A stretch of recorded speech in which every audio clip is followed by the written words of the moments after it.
Hola a todos, bienvenidos al conversatorio de Chequea Bolivia, en el que vamos a hablar sobre la importancia que tiene el promover las iniciativas de verificación independientes.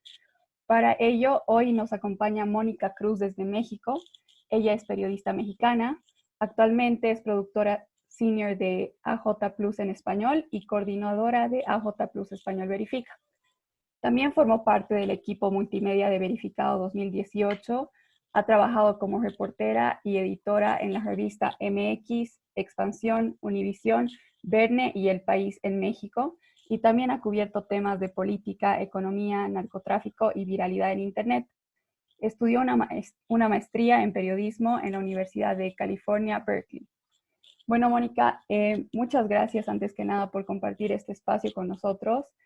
Y bueno, sabemos que estas iniciativas de verificación de noticias falsas y de verificación del discurso político ya han existido por varios años. Y quisiera que para comenzar este conversatorio nos puedas explicar cómo surgen estas iniciativas en México. Tengo entendido que formaste parte del equipo de Verificado 2018 allá en México y el año que tuvieron las elecciones. Y también quisiera que nos compartas cómo comenzó esta iniciativa y el trabajo que han realizado durante ese proceso. Por supuesto, antes que nada, muchas gracias por la invitación. Sí, la historia de la verificación de discurso y de la verificación de contenido noticioso es relativamente nueva en México.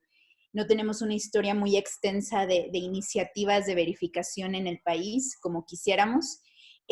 Puedo decir, sin miedo de equivocarme, aunque realmente no hay un registro así como muy certero de la historia del fact-checking en México, que Animal Político, a través de su iniciativa del Sabueso, fue el primer medio que empezó a hacer fact-checking del discurso político en el país. Y fue con ellos que AJ Plus Español hizo alianza para hacer Verificado 2018 para ese año donde hubo elección presidencial en México. Verificado 2018 fue la primera iniciativa en el país en el que varios medios crean una red para verificar tanto el discurso de los candidatos como también el contenido que pudiera surgir durante la contienda electoral para pues darle la información más confiable al público mexicano, a los votantes mexicanos, ¿no? Eso sí, no tuvo precedentes. Los líderes del proyecto éramos AJ Plus Español, Animal Político y Pop-Up Newsroom, que es una iniciativa en Reino Unido, precisamente que se dedica a crear como estos proyectos periodísticos en donde participan varios medios, ¿no? Entonces, ese año estuvimos pues prácticamente de sol a sol trabajando en la verificación de tanto de lo que decían los candidatos y también los partidos políticos, como la cantidad de información sospechosa y engañosa que surgía en las redes sobre los candidatos y sobre los partidos políticos. Entonces fue una labor muy ardua, pero al final creo que recibimos muy buena respuesta de la audiencia y el público lo agradeció mucho, ¿no? Ese esfuerzo para poder tomar una mejor decisión ese 1 de julio cuando tenían que votar por el presidente. Gracias. Y una pregunta, si me permite. Esta legitimación que alcanzan, ¿cómo afecta los diferentes intereses en México que son corporativos y políticos que son tan fuertes?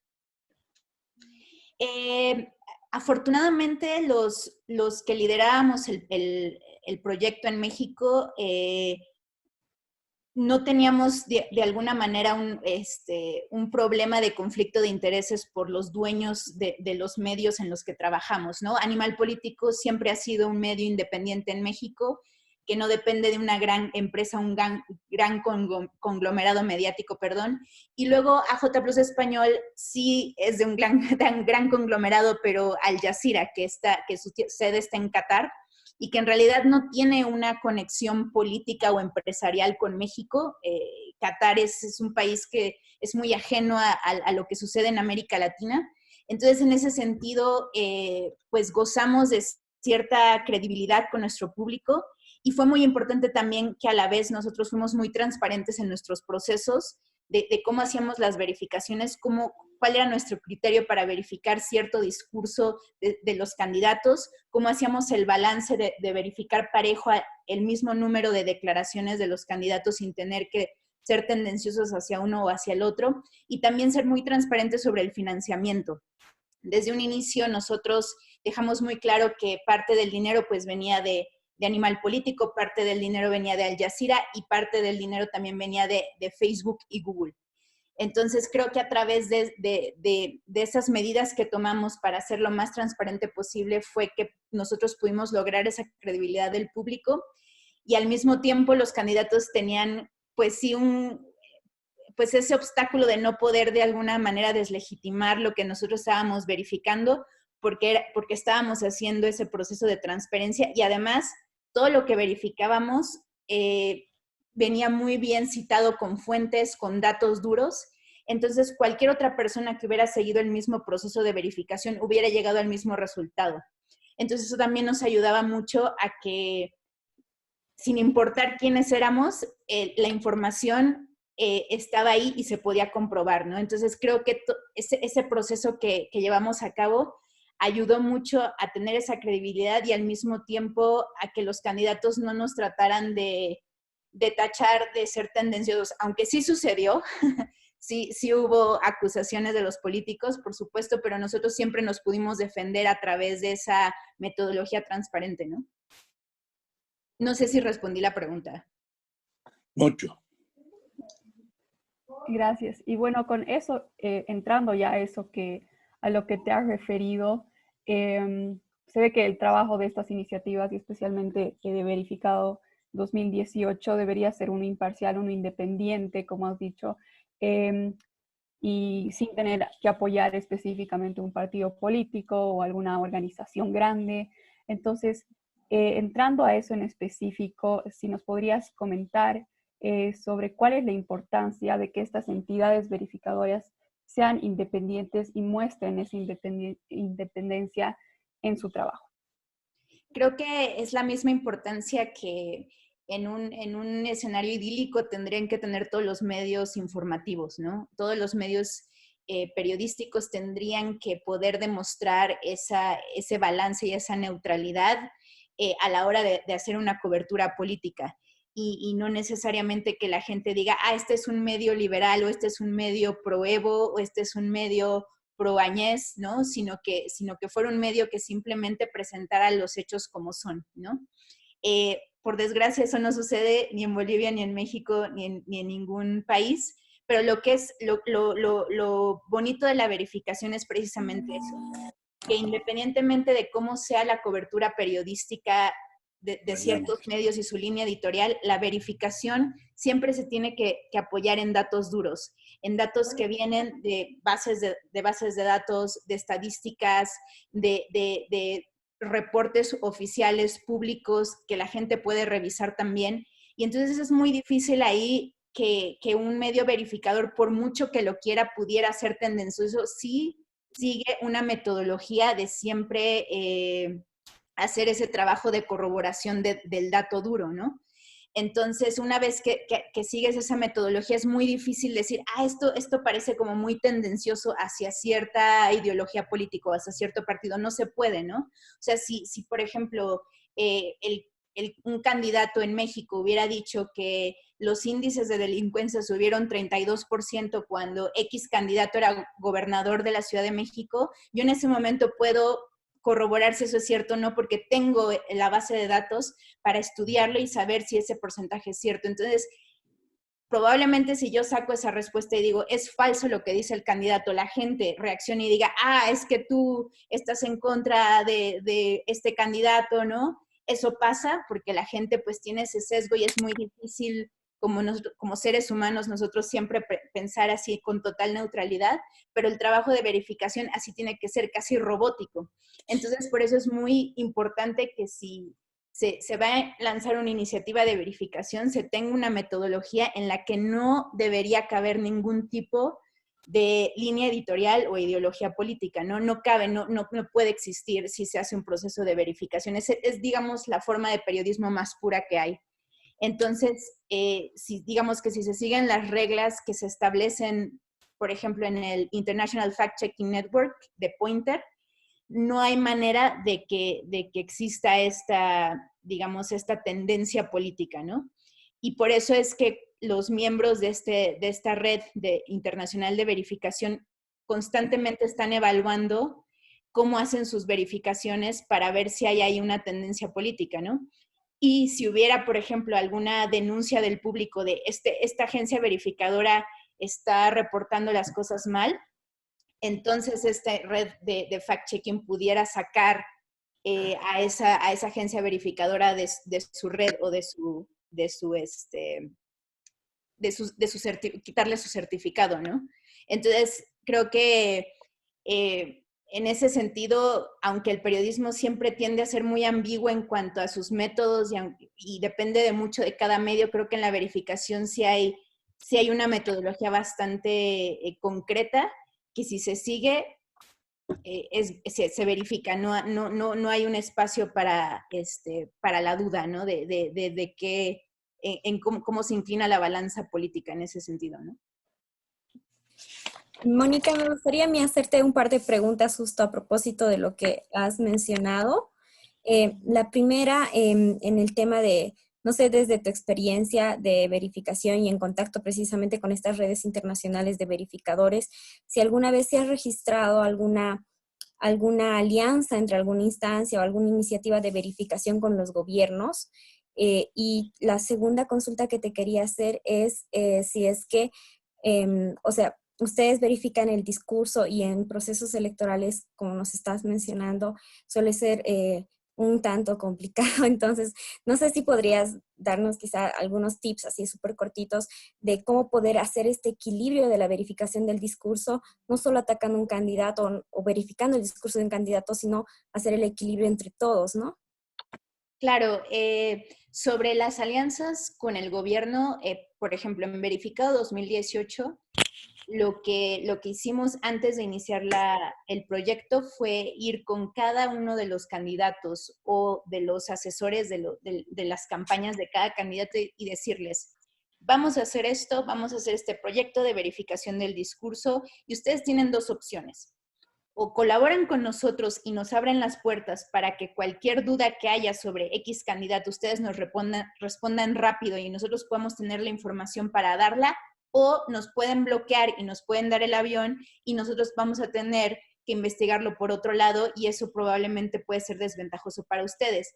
Si los votantes ven que ustedes están abiertos a colaborar con nosotros, créanme que es mucho mejor para su reputación que simplemente tacharnos y no colaborar. Entonces, era muy importante que de inicio casi fuera una amenaza a los candidatos de lo vamos a hacer, así les guste o no, y entonces les conviene a ustedes tener una vía de comunicación abierta. También al Instituto Electoral de México le dijimos lo mismo. Obviamente va a haber cosas que solamente el Instituto Electoral va a saber y va a tener la información, ¿no? Entonces es muy importante que para que nos ayuden a informar al público de la mejor manera, también nos informen rápido, incluso antes que a la mayoría de los medios nos informen a nosotros para que nosotros podamos responder rápido y bien, ¿no? Entonces, esas fueron las clases de alianzas, entre comillas, que hicimos con la parte gubernamental. Nunca como un proyecto patrocinado o promocionado por el gobierno o por el Instituto Electoral, para nada. El Instituto Electoral en México nos presumía mucho y estaba muy orgulloso de lo que hacíamos, pero nunca teníamos los logos del Instituto Electoral en nuestra iniciativa, nunca nos juntamos a dar una conferencia juntos, nunca hubo una alianza, digamos, oficial de que hubiera alguna especie de participación oficial del instituto en el proyecto. Siempre fue más bien como si fueran unas fuentes de un medio, ¿no? O sea, el INE, que es el Instituto Electoral, es una fuente, los candidatos son fuentes, y lo que les pedimos es que estuvieran disponibles para pedirles esa información, pero nunca creo que dentro de los parámetros de una agencia verificadora se puede hacer un patrocinio o una alianza gubernamental, porque eso obviamente crea un conflicto de interés tremendo, ¿no? Y sobre la verificación de discurso, te soy totalmente honesta, la verificación del discurso no es muy fuerte. Yo me dedico a verificar más contenido multimedia, llámese videos, audios, fotografías, información, por ejemplo, que pudiera circular en Facebook. En eso sí podría dar mejores consejos. Verificación del discurso me cuesta a mí mucho trabajo. Lo hice en verificado, pero había gente mucho más especializada que yo haciéndolo. Lo que te puedo decir es que cuando, por ejemplo, cuando eran las noches de los debates, había un equipo bastante grande que prácticamente se desvelaba, estaba despierto toda esa noche, revisando cada una de las declaraciones de los candidatos. Y no nada más eran periodistas, también había economistas, había expertos en data, había también expertos en académicos que eran expertos en economía, eran expertos en política, y lo que hacían los verificadores era que ellos buscaban, digamos, los datos de las bases de datos que tenían ellos disponibles y si tenían dudas consultaban a esos expertos y tenían que triple checar todas las conclusiones a las que llegaban para entonces ya poder ponerlas en el paquete de verificación que se iba a publicar a la mañana siguiente, ¿no? Entonces era un trabajo súper pesado porque, claro, estás a las 3 de la mañana viendo datos de la inflación, ¿no? Y pues tienes que tener por eso también hacían relevos para que una persona pudiera dormir y entonces el otro más despierto pudiera revisar que esos datos que concluyó el verificador desvelado estuvieran bien. Entonces era una combinación de relevos y también mucha consulta con expertos que nosotros también sabíamos que eran independientes, que no eran expertos que no estuvieran apoyando un candidato a otro, y ese era el proceso que se llevaba para que entonces, aunque nada más pudieran publicar 4 verificaciones de discurso, pero bien hechas, esas 4, ¿no? Y las que había dudas, mejor ni publicarlas y esperar al día siguiente a ver si se tenía una conclusión ya con pues, con una discusión y llegando a un consenso, ¿no? Es súper difícil, es una de las labores periodísticas más difíciles que hay, porque pues uno se puede equivocar. En verificado 2018 nos pasó, se nos fue un dato y el candidato Ricardo Anaya en la radio en la mañana siguiente nos reclamó y fue muy, muy complicado porque tuvimos, obviamente, no podíamos darle la razón porque teníamos que revisar primero nosotros los datos. Entonces así fue como muy complicado primero tener una respuesta rápido y al mismo tiempo revisar. Y digamos que no es que estuviéramos mal, pero tampoco estábamos bien, o sea, eran unos datos que dependiendo mucho de desde dónde lo analizabas, podía llegar a diferentes conclusiones. Entonces, eso es lo que tuvimos que explicar ya después en una nota aclarando por qué habíamos llegado a esos datos y por qué Ana ya había llegado a otros. Pero en ese proceso, como todo lo tienes que verificar muy rápido y tienes que responder muy rápido y entonces ya la gente está concluyendo, claro, es porque ustedes están en contra de Anaya y por eso están publicando eso. Es entre un control de crisis y también verificar la información de nuevo, que es una locura, ¿no? Entonces, yo la verdad admiro muchísimo a la gente que se dedica a eso porque vaya que es complicado, es muy necesario, pero sí requiere de un proceso muy, muy pesado y más en una época electoral donde las cosas se necesitan ya, ¿no? Entonces, sí recomendaría que si se va a iniciar un proceso una iniciativa de verificación de discurso en una época electoral, se tenga como a un buen grupo de especialistas que puedan apoyar y que puedan siempre ser consultados, ¿no? A altas horas de la noche, si es posible. Oh, gracias, gracias, Mónica. Ha quedado claro que realmente se necesita un equipo bien fuerte para hacer el fact-checking, ¿no? Decías tú que tu experiencia más es en la revisión de imágenes, de multimedia. Aquí en Bolivia, todas estas noticias falsas que nosotros revisamos, nosotros utilizamos como fuente principal Facebook, pero en épocas de crisis, ya ha pasado el 20 de octubre aquí, y ahora con esto del coronavirus, las noticias falsas se han traspasado más al WhatsApp, por donde es más fácil mandar imágenes, videos. No sé qué nos podrías decir acerca de esto. A nosotros nos cuesta un poco hacer estas verificaciones porque no sabemos muy bien cómo ubicar a las fuentes, ¿no? Y es bien difícil a partir de eso hacer estas verificaciones, ¿no? Totalmente. WhatsApp es todo un reto. Nosotros ahora con la situación de la pandemia hemos reactivado nuestro servicio de WhatsApp en el que pues prácticamente le pedimos a la gente que nos agregue como un contacto más de su WhatsApp y nos envíe las dudas que tenga y sobre todo nos reenvíe ese contenido que le llega al chat familiar, al chat de vecinos, que sospechen ellos que pudiera ser falso, ¿no? Llámese cadena, llámese video, llámese audio. Y nosotros lo que hacemos es responderle a la persona con datos verificados, ¿no? El problema de este servicio, aunque la gente lo aprecia mucho y es prácticamente un periodismo on demand, ¿no? La Ah, gente prácticamente en su WhatsApp tiene un periodista que le está respondiendo las cosas directamente. Y es muy bonito el proceso y la gente lo agradece mucho, pero el problema es que cuesta mucho trabajo y obviamente mucho dinero.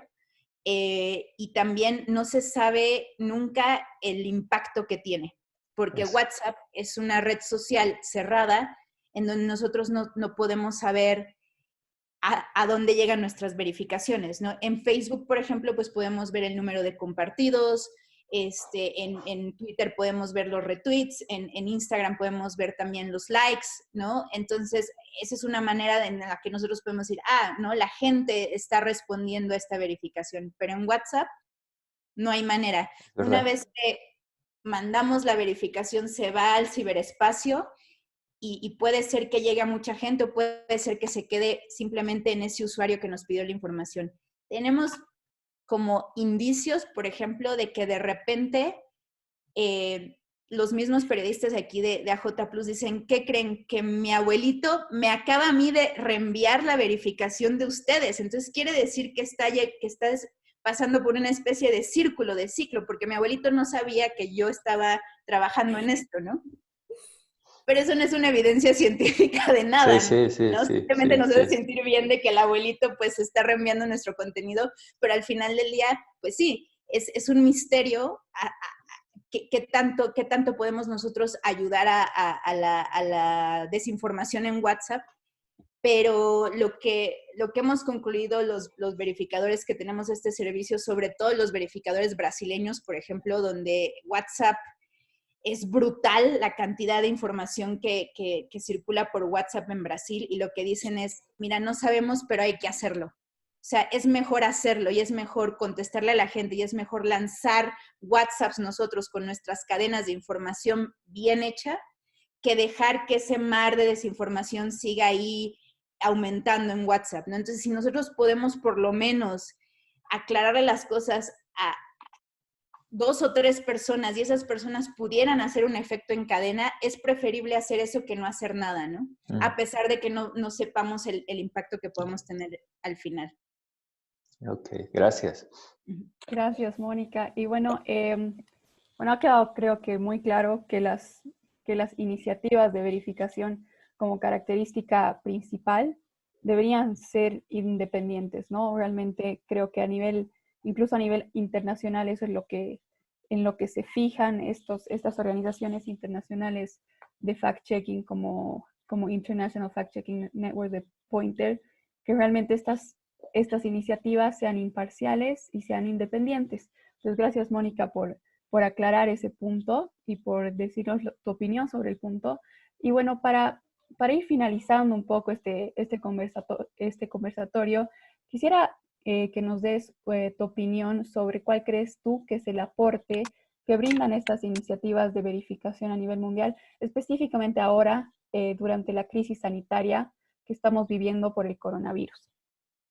Eh, ha habido varios estudios, ahora no recuerdo exactamente un título para citarlo exactamente, pero si ustedes googlean, si ustedes buscan, muchos estudios han concluido que una verificación nunca va a tener el mismo impacto y nunca va a tener la misma resonancia que una información falsa.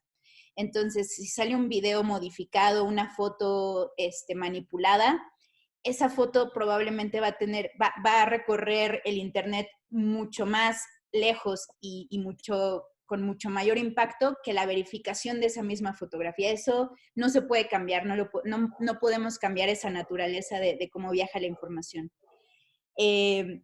Y por eso es que muchos medios a veces tienen miedo de empezar estas iniciativas de verificación, porque hoy en día lo más importante para los medios es el tráfico y es el engagement que puedan obtener en Internet. Y es la manera en la que ellos pueden ir con su empresa y decir, mira, ¿no? Está funcionando, el periodismo que estoy haciendo está jalando gente, está jalando tráfico. Y entonces cuando tienes un proyecto de verificación, no tienes ese mismo impacto y por eso puede crear como un efecto inhibidor sobre todo para los dueños de los medios, de decir, sí hay que entrarle a esto, ¿no? Yo lo que diría es que la ventaja se tiene que ver más a largo plazo y como una visión periodística, porque la desinformación es algo real, es algo que existe y es muy dañina. Es uno de los grandes daños que tiene ahora la humanidad. Y nosotros como periodistas tenemos que hacer algo para frenar esa ola de desinformación.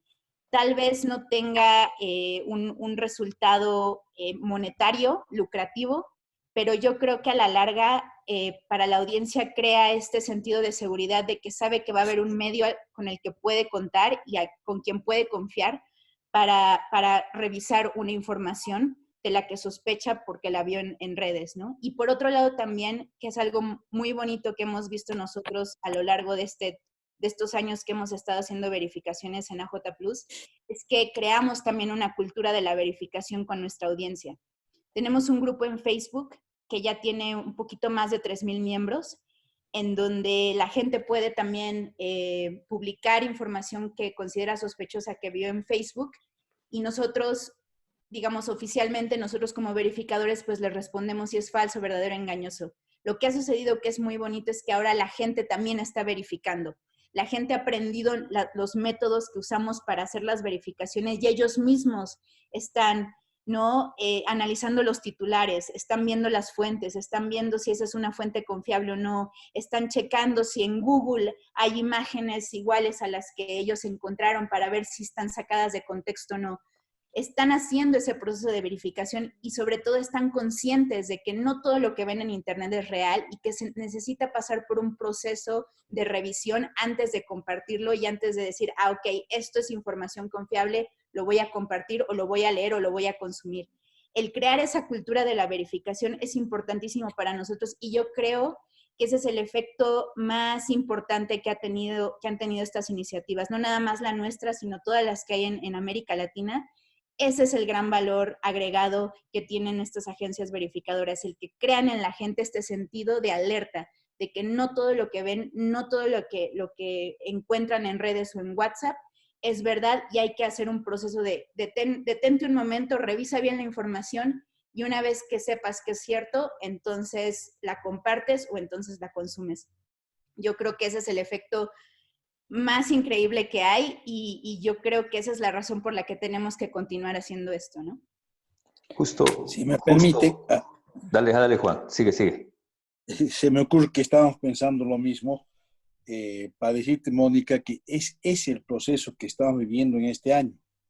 De Justo. manera que hemos abierto en nuestro proyecto una especie de área que se llama alfabetización mediática, que justamente bajo la convicción de que la democracia sustente en un ciudadano informado, vamos a trabajar con jóvenes docentes y colegas para tratar de ampliar lo más posible esta cultura de la verificación.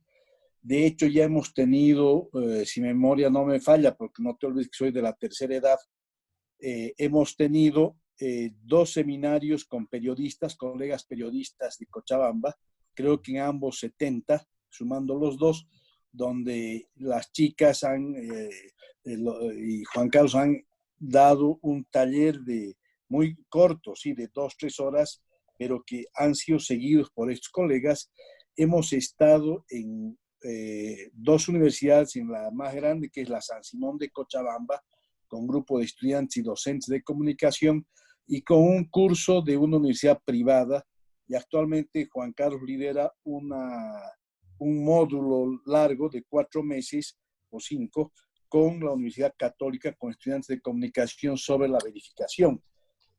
Y se está trabajando en un proyecto de capacitación si no me equivoco, de 100 periodistas más y creo que 300 estudiantes en todo el país en lo posible para justamente convertir a cada ciudadano en un verificador en potencia de noticias falsas. Paralelamente me ha parecido muy interesante porque parece que le han ido achuntando en el camino esto de convertir a nuestra audiencia en colaboradora de identificación de noticias falsas. Y no sé si Enid o Gá pueden darnos, antes de que terminemos, algunos datos sobre cuánto recibimos de pedidos más o menos de verificación de parte de la propia gente que nos busca, ya sea a través del Facebook, el WhatsApp o el Twitter, preguntándonos si esto puede o no ser noticia falsa. Para terminar mi intervención, también le pediría a la GAS si podría sacar uno de nuestros banners, y no es que quiera hacer competencia, sino que me alegra la coincidencia en el camino sobre nuestra frase permanente de capacitación, detén las noticias falsas. Gaby, no sé si podrías poner en pantalla y si Mónica nos acepta y nos da todavía unos minutos de su apreciado tiempo. Gracias. Por supuesto. Era justo, Juan, lo que te Sí, iba a señor decir. Justo. Era justo. Si estamos haciendo esto de alfabetización mediática, y no sé, yo quería preguntarte si has tenido alguna experiencia en algún tipo de estos cursos. No sé si nos podrías dar algo de ayuda más en esto, porque estamos ya en proceso de hacer los contenidos y de empezar a dar los cursos, ¿no? Por ahora virtualmente, claro, por toda la situación que se está dando. Mira, la verdad es que tal cual como talleres de alfabetización mediática no hemos nosotros diseñado en AJ Plus Verifica. Lo que hemos hecho de vez en cuando en ciertos talleres o en ciertas conferencias es dar ciertos tips a la gente de cómo poder detectar noticias falsas, pasos que tienen que seguir para hacer una buena verificación. Eso por supuesto que se los puedo compartir sin problema. Creo que por lo que están haciendo ustedes, más bien ustedes nos tendrían que capacitar a nosotros de cómo hacer estos talleres en el futuro, porque creemos que es algo muy importante que tenemos que hacer y todavía por el trabajo, el tiempo y ahora la pandemia no hemos podido realmente ponernos de acuerdo para empezar, pero creo que es algo crucial, ¿no? Hemos hablado con otros colegas mexicanos verificadores de también enfocarnos mucho en los niños. Creo que si uno empieza a fomentar la cultura de la alfabetización mediática y del pensamiento crítico a temprana edad, yo creo que tendremos adultos mucho más resistentes a la desinformación. Entonces, creo que es importante, Chequeado en Argentina lo hace mucho, de tener esta ala o brazo educativo que empieza desde las escuelas primarias y que enseña a los niños a poder detectar este contenido falso a temprana edad, y eso probablemente va a tener efectos muy, muy buenos para la sociedad.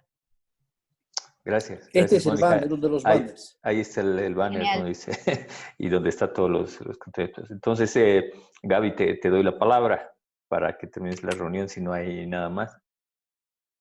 Sí, listo. Entonces, bueno, mil gracias, Mónica. Te queremos agradecer por tu tiempo, por la disposición de conversar con nosotros, por ayudarnos, por darnos tus consejos y tu experiencia.